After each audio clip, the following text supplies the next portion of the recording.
spheres, each sphere divided into continents and nations, each nation divided into borders and interests. These interests divide the news. We examine the impact of these divisions on people and power. This is Imaginary Lines.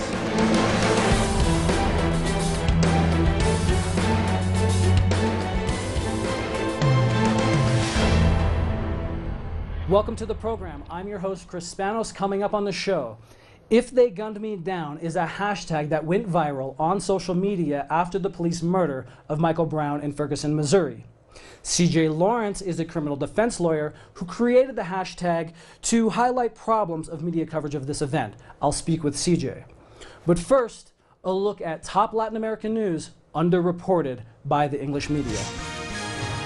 The death of Colombian comedian, activist, and journalist Jaime Garzon 15 years ago continues to shine a light on the close connections between the Colombian government and right-wing paramilitary groups. Garzon, who died on August 13, 1999, shook the country as he was one of the few voices criticizing the growing alliance between the government and paramilitary forces. Garzon was known for his comedy programs and sketches, which criticized the social dilemmas that Colombians faced in their day-to-day lives. He criticized the governing elite for their mishandling of the country and urged Colombians to seek a peaceful solution to the nation's civil war. Garzon's death was organized by intelligence officers together with right-wing paramilitary forces led by Carlos Castaño, who ran a kidnapping ring. According to investigations, which are reaching their end, Garzon's death was ordered by army officials.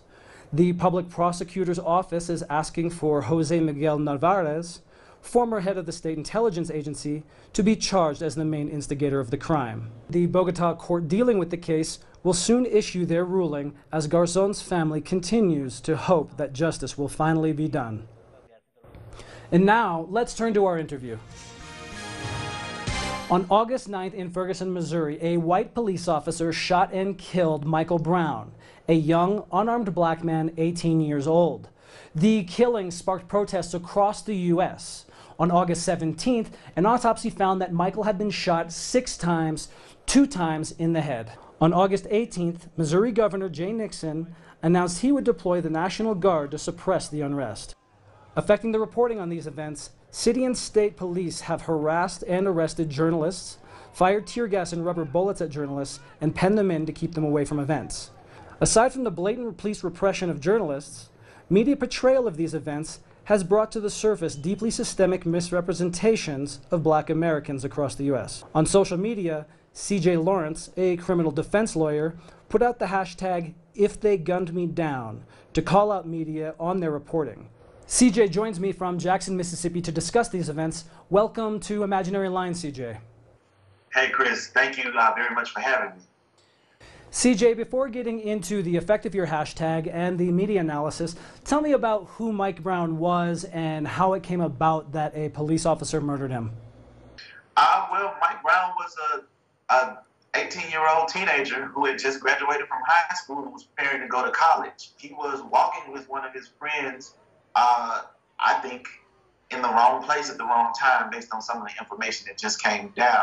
There was nothing about Mike Brown based on the stories that I've heard from eyewitnesses that seem to implicate or indicate that he was a violent person or someone that could have been capable of doing the things that the police department of Ferguson is alleging in their story. But the eyewitness accounts are totally different from that, and they seem to match up with one another as opposed to the story that the police officers are telling. But this does point out a problem with the media representation of Mike Brown, because rather than use images of him which portray him as a son or as a student, they use images that portray the stereotypical portrayal of young black Americans as thugs or gangsters. Right, exactly, Chris. Exactly. That is a substantial issue, and it's something that I saw, and it's something that we've seen since the Trayvon Martin murder, where George Zimmerman was on trial. But the videos and the images that they portrayed of Trayvon Martin were images oftentimes of this young menacing man, or I wouldn't even say it was menacing to me, but I could understand how others might find it menacing if they only have perception of of who African Americans are, and really don't have true and real interaction with us. So you got pictures of Trayvon Martin, putting his fingers up in the air, pictures of him with gold teeth in his mouth. These are things that don't frighten me at all. These are things that I see on a daily basis. But to your typical, perhaps suburban, white mom, which there were a lot of those on the jury in the George Zimmerman trial, you could probably convince them that Trayvon Martin was the aggressor in that incident. Following the police murder of Mike Brown, you tweeted 2 photos of yourself asking which they would use with the hashtag #IfTheyGunnedMeDown. In one photo, you're with Bill Clinton at your commencement ceremony. In the other photo, you're holding what looks like a Hennessy bottle of cognac. Explain what's going on in these photos and the concept, the meaning behind your tweet. I decided, okay, what pictures do I have of myself that are 2 drastically different versions of me, but still represent me and who I am? So I decided to take first the picture of myself at my commencement, my university commencement at Tougaloo College, and I was the student commencement speaker, and President Clinton was the commencement speaker. And as you can see in the background, President Clinton is laughing. So you see me in a fun-loving, studious light. You see me as a good kid, so to speak. In the next picture, you see on the bottom picture, you see me exactly holding a Hennessy bottle, but the bottle isn't even filled with Hennessy. It actually has Coca-Cola, but I have a chain on and I have on shades, and I'm actually doing a satirization of Kanye West at the time. It was Halloween. But if you put those pictures in isolation, if you put both of those photos in isolation and ask yourself, which one of these pictures would most likely convince a jury? Which picture do you think would most likely convince them that I attacked George Zimmerman? And I think if you put that bottom photo in there and that was the only thing you knew of me, then it would be very likely that you could be convinced that I was capable of killing a man who actually followed me with a weapon. And additionally, what was so powerful about your tweets was that people took up the torch and they began tweeting pictures of themselves by the hundreds and thousands. Tell us more about the response. It was Hugh P. Newton that said that power is the ability to define phenomena and make that phenomena act in a desired manner.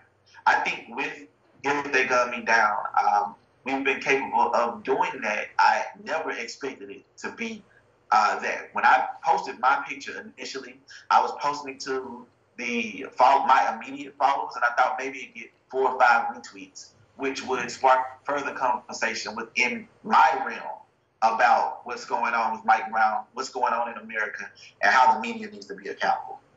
Well, thank you so much for joining me on Imaginary Lines, CJ. It's been a pleasure. Absolutely. Thank you for having me again, Chris. And now, more media-related news. In July, the Israeli Broadcasting Authority banned a radio advertisement which listed the names of more than 200 Palestinian children killed in Gaza during Israel's Operation Protective Edge. The Israeli Broadcasting Authority claimed the ad's content, which was paid for by the human rights group B'Tselem, was politically controversial. In appealing the decision, B'Tselem demanded to know what was controversial about the item.